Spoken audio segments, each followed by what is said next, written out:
ये कहती हूँ कि शादी के बाद अपनी दोस्तों को अपने घर तक भी ना लेके जाओ, अपने शौहर से भी ना मिलवाओ।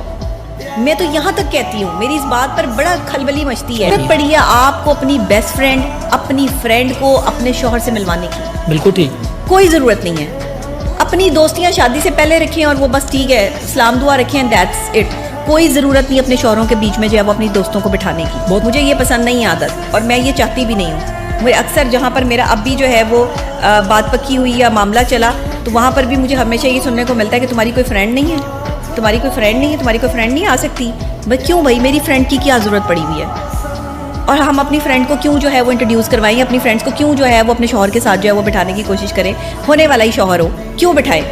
और अगर आपके दोस्त जो है वो बैठ रहे हैं तो वो इज़्ज़त के साथ बैठें, भाभी समझ के, बहन समझ के जो है वो बैठें, वरना ज़रूरत ही नहीं है। अपने दोस्तों को अपने तक महदूद रखें और दोस्तों का टाइम कम कर दें, शादी का टाइम बढ़ा दें, मोहब्बत का टाइम बढ़ा दें, एक दूसरे के रिलेशनशिप में एक दूसरे को जो है वो टाइम देना जो है वो शुरू कर दें।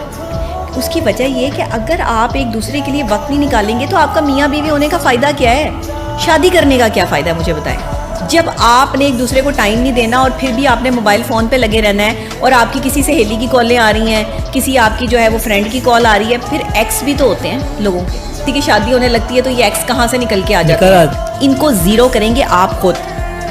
आपके एक्स गया ही क्यों था मुझे बताएं? छोड़, इतना अच्छा था आपका रिलेशनशिप, इतने आप लोग जो है वो इज़्ज़तदाराना तरीके से ज़िंदगी गुजार रहे थे, तो एक्स बना ही क्यों?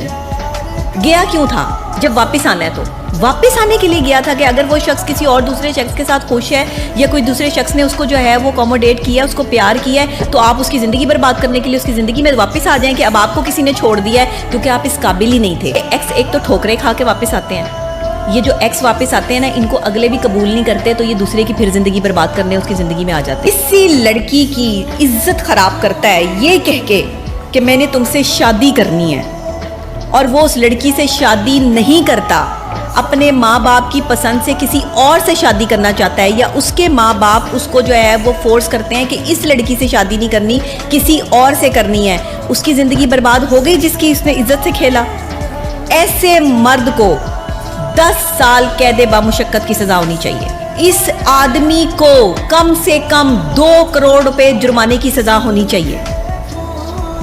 जिसने किसी की इज्जत चली गई, इसका कोई, आप 2 करोड़ क्या, 10 करोड़ क्या, 50 करोड़ क्या, आप मुआवजा अदा कर ही नहीं सकते। जिस बेटी की इज्जत चली गई, जिस बहन की इज्जत चली गई, जिस बहन की इज्जत से इन दरिंदों ने जो है वो खेल लिया।